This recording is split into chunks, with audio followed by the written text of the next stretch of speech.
Welcome to a live edition of You Ask, I Answer, but it's not really You Ask, it's Michelle Bazzi Asks. She's the Vice President of Communications here at the Center on Budget and Policy Priorities, and someone who helps me a ton with my On the Economy blog. So take it away, Michelle. Okay, thanks, Jared. On Jared's blog post entitled Build on the Momentum We've Got, E. Robin asks, do you have any insight as to what the administration considers to be clean energy? Yeah, E. Robin, this commenter, was suggesting that is natural gas considered to be clean energy by the administration, and I think she went on to say that it shouldn't be if it is, but it's not. The administration considers clean energy to be renewable energy, solar, wind, biothermal. Certainly, natural gas with all that fracking would not be considered clean energy. On Jared's blog post titled Inflation Total versus Core, Chris G. asks, to what extent is inflation being driven by U.S. policy as opposed to things beyond our control? My sense, as an interested citizen non-economist, is that inflation is being driven primarily by demand from countries like China and India, not by increasing the monetary base or any other U.S. policy.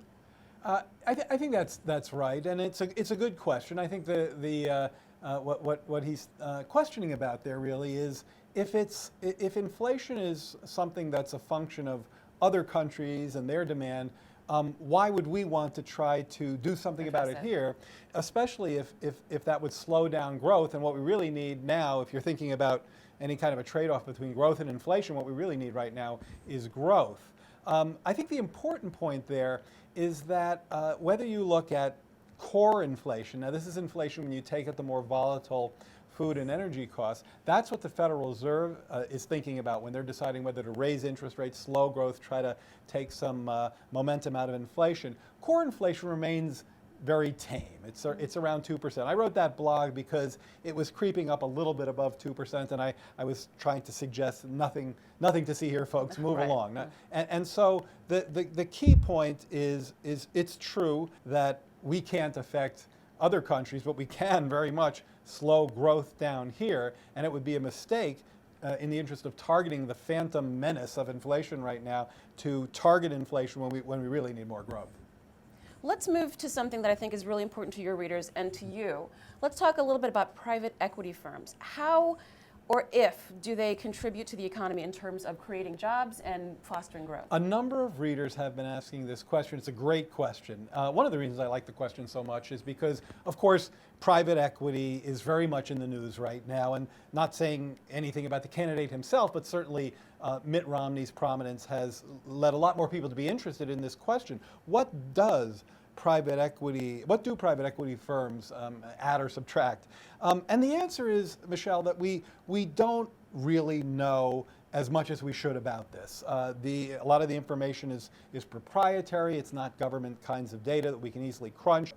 One of the ways you see this is where a private equity firm comes in, finds a part of a perhaps not particularly well-performing company, an inefficient part, carves that off, sets it up on its own, and oftentimes that can take off, and there could be real job creation there. On the other hand, there are lots of cases where the PE firms come in, leverage people up with debt, and just lay off scads of workers, and obviously that's not really associated with jobs or even that much value added. So we don't know, mixed bag. My personal view, based on what I can take out of what data there is that there's probably less of the good stuff going on than some of the kind of over-leveraging layoff kind of things. Okay.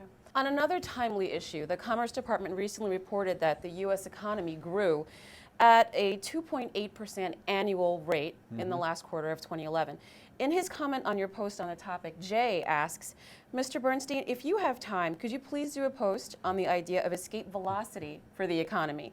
How will we know when we have a full self-sustaining recovery? Yeah, another great question. I mean, I use these words escape velocity in my post about the GDP report for the fourth quarter. And I said, are we there yet in terms of this idea of escape velocity? And I said, no, not yet. So what do I mean by that? What I'm really talking about there with this concept of escape velocity is an economy that's not growing in fits and starts, an economy that doesn't have the kinds of fragility that I think most of us economists looking at the current economy feel is there, but one that's reliably growing, accelerating quarter to quarter, such that in a recognizable number of quarters or years, say within a couple of years, we could have the unemployment rate really down to where it's supposed to be, something in the 5% range. Now, of course, it's 8.5% now, and at the growth rates we're generating, it would take many years for the unemployment rate to get down to where we need it. So escape velocity means that that kind of process is happening, within a matter of a couple of years, not 4, 5, or 6. Okay. And to finish up, this version of the video, you ask, I answer. Let's talk a little bit about the concept of construction error versus typos. Yes, this kind of loomed large on the blog this week. I had some, you could call them typos, or some folks were wondering if perhaps they're construction errors. The fact is that I plug those typos in to keep it real. I mean, I don't have to have the typos in there, but I just want this to have a real kind of funky feeling to it. So that's really what's going on there, Michelle. I get it. Thank you.